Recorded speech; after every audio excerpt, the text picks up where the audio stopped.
최근 한 조사에 의하면 우리 가정 밖 청소년, 그러니까 가출 청소년 대략 최소한 30만 명이라고 합니다. 그들이 가출한 이유는 이제 학업 때문에, 학업의 스트레스 한 22%, 친구하고 어울리다 보니 그들과 같이 마음을 한 마음이 되기 위하여 한 11%, 가정의 경제적인 어려움 한 2.5%, 학교 문제는 의외로 적어요. 1.4%. 그런데 가장 큰 이유가 뭘까요? 그것은 52%인데요. 부모와의 갈등입니다. 부모와의 문제예요. 이들은 가출하면 두 가지 어려움을 겪어요. 갈 곳이 없다, 돈이 없다. 갈 곳이 없어서 그래도 주로 가는 곳이 친구나 선배 집. 그러나 한 40% 친구들은 노숙하거나 건물 안에 들어가거나 쉼터, 청소년 쉼터 또는 모텔, 찜질방, PC방, 고시원 등에 방황합니다. 그리고 생필품을 마련한 돈이 없다 보니까 범죄에 노출되기 쉽고 마약에 접근하기도 쉬워집니다. 굉장히 큰 사회적 문제입니다. 30만 명 최소로 잡은 것입니다. 그러니 이 대한민국 안에 많은 청소년들이 이렇게 방황하고 위험에 노출되어 있다는 것을 기억할 때 이걸 어떡하지 이런 걱정이 듭니다. 가장 큰 가출의 이유는 말씀드린 것처럼 부모와의 갈등입니다. 부모의 폭력, 언어 폭력, 물리적인 폭력 또는 이 용돈이나 이 물질 가지고 통제하는 좀 심한 상태겠지요. 또 이제 엄마 아빠가 너무 자주 부부 싸움을 하면, 안 싸울 수는 없지만 너무 자주 싸우면은 아이들이 마음 둘 곳이 없겠지요. 그리고 이제 여러 가지 이유로 부모와의 갈등, 개인적 갈등입니다. 그렇습니다. 우리는 부모들은 잘 키운다고 온 힘을 다하여 키운다고 키우는데도 이렇게 아이들 입장에서는 또 부모 입장에서도 힘들구나. 그 한자에 좋을 호자 있죠. 여자 그리고 이 남자를 뜻하는 아들을 뜻하는 그 호자가 어머니가 아들을 품고 사랑하는 감정을 호라고 합니다. 그러니까 부모 사랑이 자녀에게 가장 좋은 긍정적인 감정과 인생의 출발점입니다.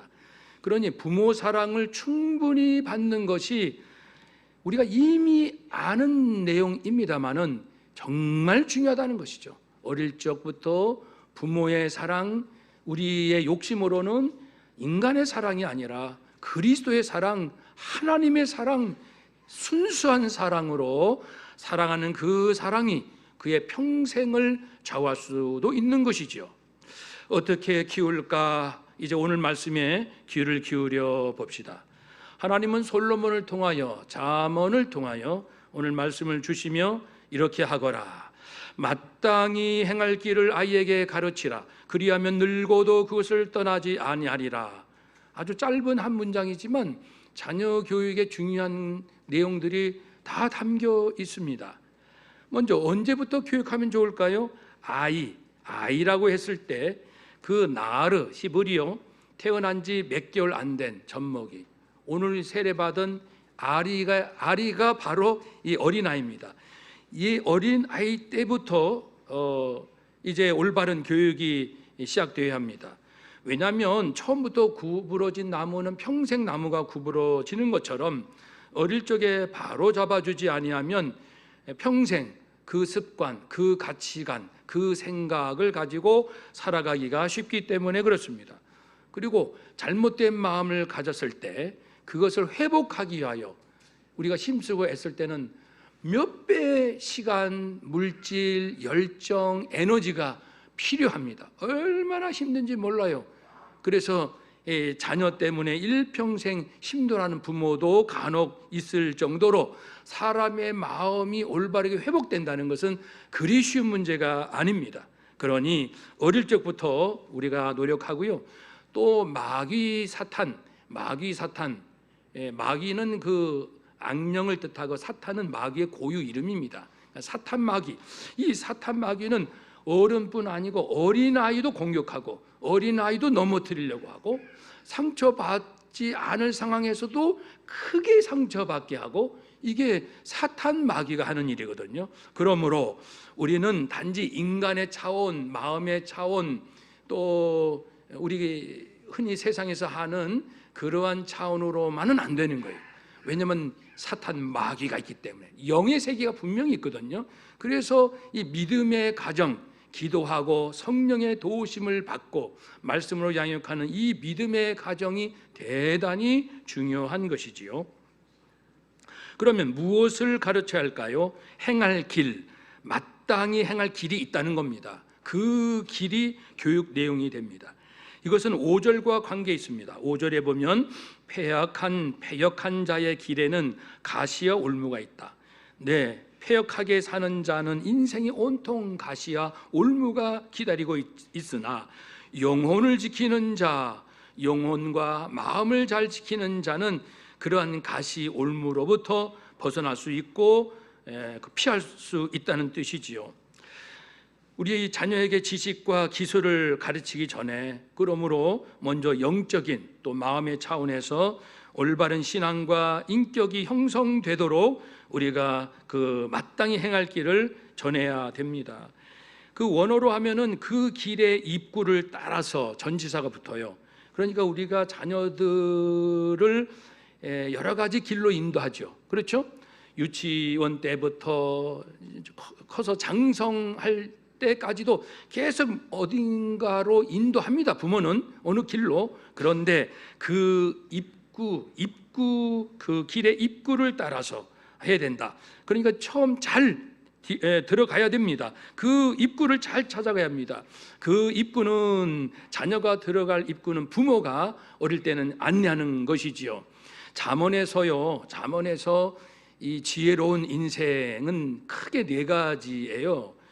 이 잠언이잖아요, 오늘 말씀이. 무엇보다 그 마땅한 그 행할 길은 여호와를 경외하는 것입니다.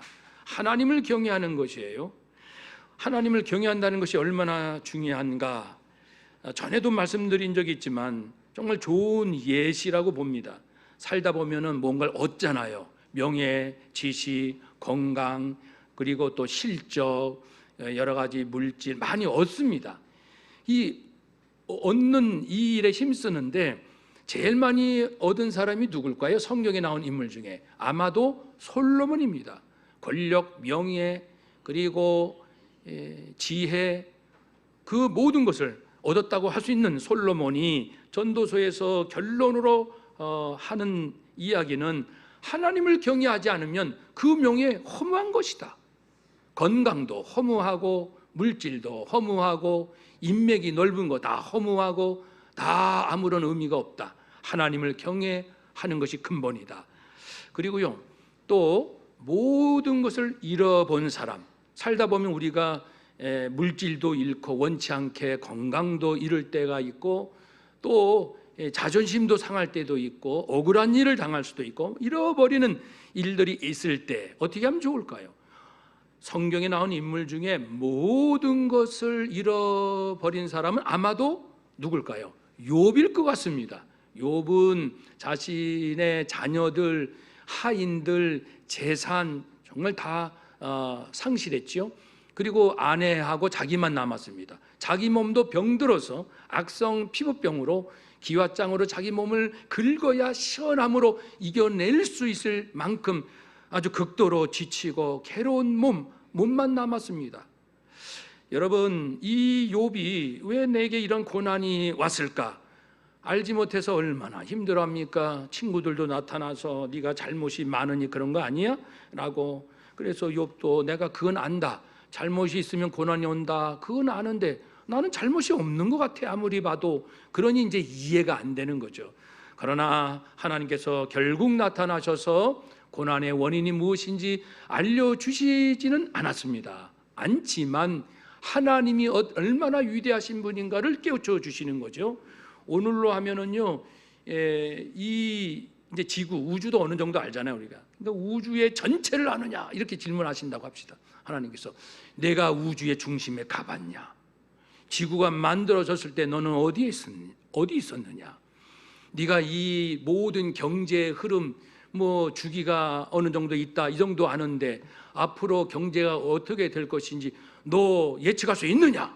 뭐 이렇게 질문을 한다고 하면 아무 소리 못합니다. 우리는 똑똑한 것 같아도 대답할 수 없는 것이 왜 이렇게 많은지.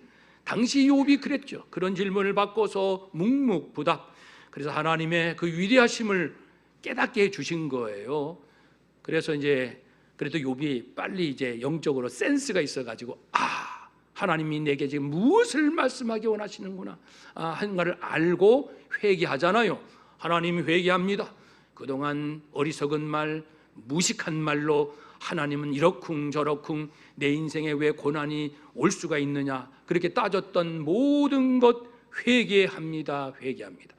무지한 말로 하나님의 섭리를 가렸으니 이 어리석은 자 회개합니다. 용서하여 주옵소서. 그래서 욥의 그 결론은 하나님을 신뢰하라 그겁니다. 내 생각으로 이해되든 안 되든 내가 원하는 대로 일이 풀리든 안 풀리든 언제나 결론은 한번 따라 합시다. 결론은 하나님을 신뢰합시다. 하나님을 경외합시다. 아멘. 이것을 이 깨달음을 얻기까지 그 뛰어난 솔로몬도 많은 시련 끝에 얻고요, 욥도 이런 시련 끝에 얻었어요. 우리는 다행히 성경을 통해서 두 사람의 고백을 들었지만 그 외에도 많은 믿음의 사람들의 이야기를 알고 있습니다.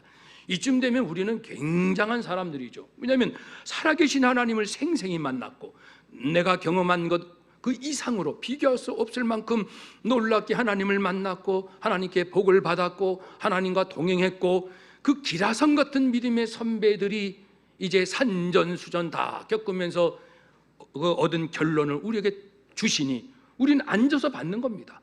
경외하는 것이다.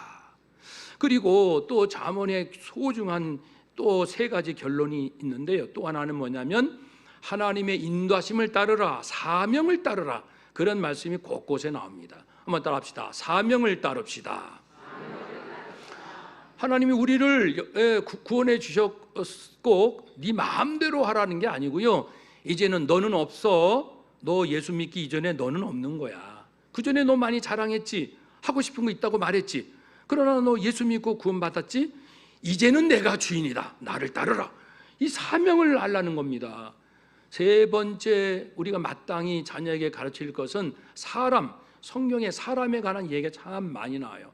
그러니 살다 보면 우리 자녀들 이런 사람 만나고 저런 사람 만나고 정말 힘듭니다. 인간관계가. 그럴 때 어떻게 하라? 어떻게 하라? 사랑하라는 것이죠. 하나님의 내 몸 사랑하던 사랑, 주님의 말씀대로는 내가 너희를 사랑한 것 같은 사랑, 그런 사랑으로 사랑하라. 네 번째 잠언의 주옥 같은 말씀은요, 네 번째는 물질입니다. 돈 얘기가 많이 나와요, 잠언에. 그만큼 우리는 돈의 영향을 엄청 받습니다.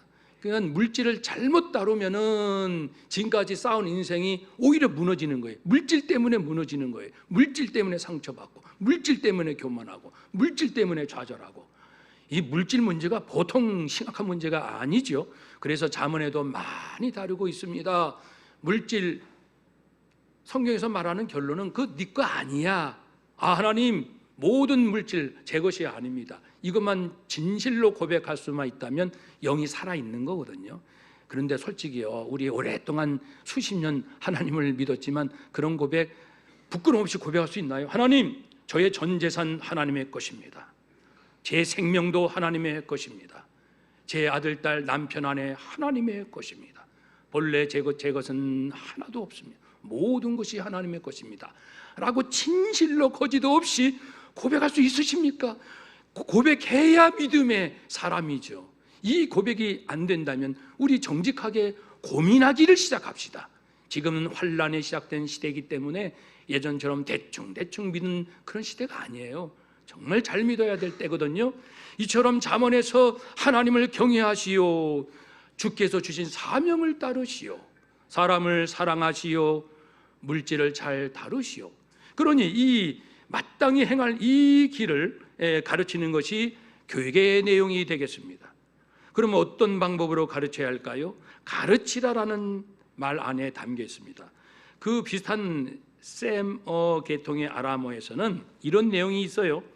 가르치라는 그 말 안에 젖먹이에게 대추 야자 시럽을 떠먹인다. 젖먹이는 먹여줘야 먹지요. 자기 힘으로는 아무것도 못해요. 그러니까 달콤하고 참 이 맛있는 이것을 엄마가 정성껏 선별해서 아이에게 해로운 거 주면 안 되잖아요. 고르고 골라서, 그리고 온 힘을 다해서 정성을 다해서 먹여주잖아요. 떨어지면 다시 이제 또 이렇게 받아서 주기도 하고, 아이 표정을 보면서 얘가 기뻐하는지 아니면 힘들어하는지 온 정성을 다해서 그 한 스푼을 넣어주듯이, 이제 이 교육의 내용을 그 하나님의 그 경외하고 네 가지 말씀드렸죠. 우리 자녀들이 그것을 깨달을 수 있도록 부모가 정성을 다해서 이 아이 눈높이에 아이의 표정을 살피면서 그의 삶의 현장을 고려하면서 이 말씀, 주옥 같은 하나님의 말씀을 잘 먹이는 것, 이것이 가르치는 방법입니다. 그러기 위해서 가장 정성스럽게 이 아이에게 가장 좋은 형태로 말씀을 주는 방법이 뭔지 아십니까? 부모가 먼저 먹어봐야 돼요. 이게 독이 있는지, 이게 쓴지, 이게 너무 소화하기 힘든지, 물론 아이를 생각하면서 먼저 먹어보고 검사하고, 그러듯이 부모가 먼저 말씀을 먹어봐야죠. 말씀을 묵상하고, 이게 무슨 뜻일까? 이해도 해보고, 암송도 해보고, 실천하고, 순종해보고, 된다 안 된다, 될 때는 왜 됐지? 안 되면 왜 안 되지? 말씀의 능력, 이런 것들을 이제 삶에서 먼저 경험을 하고서, 아하, 하나님 말씀을 읽으면 인생의 이치가 깨달아지고, 하나님의 말씀을 통해서 나의 잘못을 그렇게 깨닫게 되고 참여하고, 하나님의 말씀을 통해서 내가 사업을 어떻게 하고, 그리고 자녀 교육은 어떻게 하고, 목회는 어떻게 하고, 선교는 어떻게 하고, 직장생활은 어떻게 하고, 성령의 인도하여 주심을 부모가 직접 그렇게 따라가 봄으로써 이 말씀이 살아있다. 아들아, 딸아, 이 말씀이 얼마나 소중한지 몰라. 이러한 마음으로 또 먹여두시, 부모가 먼저 소화하고 경험해본 그 말씀을 이제 그런 방법, 그런 태도로 주는 거지요. 그러니까 부모하고 물론 차이가 많죠. 어린아이들, 또 유치원, 중고등부, 아동부 학생들, 항상 그 아이의 삶의 현장, 그 다음에 눈높이 살피면서 주의 말씀을, 내가 경험한 말씀의 능력을 나누는 것. 그러면요, 이 자녀 교육을 왜 해야 합니까? 목적이 뭡니까? 이것도 역시 가르치다라는 히브리어 언어의 내용에 담겨 있습니다. 뭐가 있냐면요, 봉헌하다, 바치다, 이런 내용이 있습니다. 그래서 가르치다라는 하나크라는 히브리어가 어떤 경우에 또 쓰였냐면요, 신명기 20장에 이제 모세가 이제 적군하고 전쟁하기 위하여 남자들을 모으는데, 잠깐 전쟁에 나갈 수 없는 사람이 있다. 혹시 너희 집을 건축하고 낙성식을 하지 않은 이 청년들은 전쟁에 나갈 수가 없다. 네가 전쟁에 나가서 죽으면 그걸 못하지 않느냐. 그래서 건물의 낙성식을 위하여 너는 가서는 안 된다. 건물이 다 지을 때까지 남아있거라. 이 낙성식, 하나님께 올려드리는 그때 쓰는 말이고, 열왕기상 8장에 보면 솔로몬이 하나님께 드리는 영광스러운 예루살렘 성전을 이제 완공했죠. 그리고 이 성전 봉헌식을 드릴 때 소 2만 4천 마리, 양 12만 마리, 큰 이제 기쁨의 잔치를, 희생의 제물을 드리거든요. 그렇게 해서 여호와의 성전에 봉헌을 올려드렸다. 이 봉헌이라는 단어 역시 가르치다라는 단어입니다. 그러니까 우리 자녀를 가르치는 목적이 뭐라고요? 바로 잘 가르쳐서 하나님께 드리는 거예요. 하나님께 쓰임 받도록. 한번 따라합시다. 하나님, 우리 자녀들이 하나님께 쓰임 받기를 원합니다. 아멘. 잘 길러서 하나님께 쓰임 받는, 이것이 자녀 교육의 목적이에요. 그런데 더 중요한 게 있습니다. 예수님께서 오셔서 많은 말씀을 가르쳤죠. 교육을 하시고. 근데 목적이 뭘까요? 예수님의 제자들은 자녀나 마찬가지죠. 계속 양육하고 돌보는데 목적이 뭐냐에 대해서 말씀하신 바가 있습니다. 요한복음 12장 49절에 보면은 나를 보내신 아버지께서 내가 말할 것과 이룰 것을 친히 명령하여 주셨단다. 하나님께서 내게 주신 주의 말씀의 결론은 무엇이다? 영생이노라. 그러니까 예수님 입장에서 이 복음을 전파하고 가르치는 모든 교육의 최종 목적은 영생을 얻으라, 그겁니다. 인생은 잠깐이요 우리의 죄값으로 형벌받을 수밖에 없는 운명이니 예수 피값으로 진실된 믿음으로 용서받아 영생을 얻어야 한다. 영생을 받아야 한다. 하나님의 자녀가 되어야 한다. 그러니 우리가 자녀 교육하는 두 가지 목적, 이제 우리 자녀가 영생, 진정한 믿음으로 영원한 생명, 하나님의 자녀가 되도록 하는 것, 또한 이제는 하나님께 쓰임받는, 하나님께 영광 돌리는 귀한 인생을 살도록 하는 것, 이 두 가지가 자녀 교육의 목적입니다. 이렇게 잘하면 늙어서도 떠나지 아니라 일평생 그렇게 살 것이다. 여러분, 전에 한번 이제 마약에 대한 말씀드렸고, 오늘은 가출 청소년 말씀을 드렸는데, 이거 외에도 다음 세대 우리 아이들의 문제, 이 사회 문제는 정말 많지 않습니까? 우리 믿음의 가정에서부터 우리 자녀들을 잘 양육하면은 이 아이를 통해서 이 세상이 밝아질 것입니다. 우리가 자녀를 양육 잘하면 그 축복이 무엇입니까? 시편 117편 3절에 보라, 자식들은 여호와의 기업이요 태의 열매는 상급이로다. 너희들이 자식을 잘 키우면 여호와의 기업이다. 하나님 나라가 자녀 자손을 통하여 대대로 물려질 것이다. 하나님의 나라가 이 땅에 주님 오시는 그날까지 왕성해질 것이요 땅끝까지 복음이 증거될 뿐 아니라 이 사회가 점점 밝아지게 될 것입니다. 그런 의미에서 자녀 잘 키우는 것 중요하고, 자녀 자체가 부모에겐 선물입니다. 한번 더 합시다. 자녀 자체가 우리에겐 선물입니다. 아멘. 왜냐하면 자녀를 통하여 하나님 나라가 확산되고, 자녀를 통하여 누군가 또 구원받을 것이고, 그러니 자녀가 하나님의 위대한 선물이구나. 힘들고 어려워도 우리 자녀들 믿음으로 끝까지 잘 양육하시고, 자녀 한 사람 잘 키운다는 걸 대단하게 생각하지 맙시다. 우리 사회들 보면, 우리 사회를 힘들게 하고 괴롭히는 사람들은 다 똑똑해요. 능력도 있어요. 근데 사기치고 악한 짓 하고 못된 짓 하고, 그런 사람 뉴스 맨날 나와요. 이쪽에서 이쪽에서 공격하고, 이쪽에서 또 이제 방어하고. 아니 맨날 우리는 그 못된 사람들의 이야기, 주고받는 얘기만 듣습니까? 그런 얘기 듣는데 우리 소중한 인생을 허비하고 낭비합니까? 너무 분하지 않아요? 도대체 할 일도 많은데, 선하게 살 것도 많은데, 위에서 들려지는 소식에 맨날 이런 썩어 빠지고 괴로움만 주는 이야기. 들어가면 한 사람을 잘 키워. 그래서 한 사람을 잘 키워 우리 자식이, 아들아 딸아 너 누구를 해치거나 누구에게 아픔과 상처를 줘서는 안 된다. 해를 끼쳐서는 안 된다. 우리 아까 장로님 기도, 그 절절한 기도를 올리셨더라고요. 하나님 앞에 우리 자녀를 이렇게 키우겠습니다. 한 사람만 잘 키워도 애국하는 겁니다. 제발 다른 사람 피곤하게 하지 아니하고, 다른 사람에게 악을 끼치지 않고, 다른 사람이 고통 주지 않는 것만 해도 우리 자식 잘 키운 거예요. 그것만 해도 애국자로 키운 겁니다. 훌륭한 것입니다. 빛입니다. 그래서 이제 세상 사회 보면 한탄 나올 게 많지만, 그럴 때마다 다시 우리 가정 돌아보고, 나는 우리 아들 딸들, 우리 손자 손녀들을 정말 믿음과 사랑으로 잘 양육하고 있는지, 우리 아이들이 집에서야 귀하지만 나가서 무슨 짓 하는지 모르잖아요. 얘가 훌륭하게 살아가는지 못된 짓 하는지 부모는 모릅니다. 얘기해줘도 안 믿거든요, 부모들은. 그러니까 다시 한번 주님 앞에 고요히 나가서, 하나님 우리 가정은 어떻습니까? 우리 자녀들은 어떻습니까? 주께서 보시는 것을 깨닫게 하옵소서.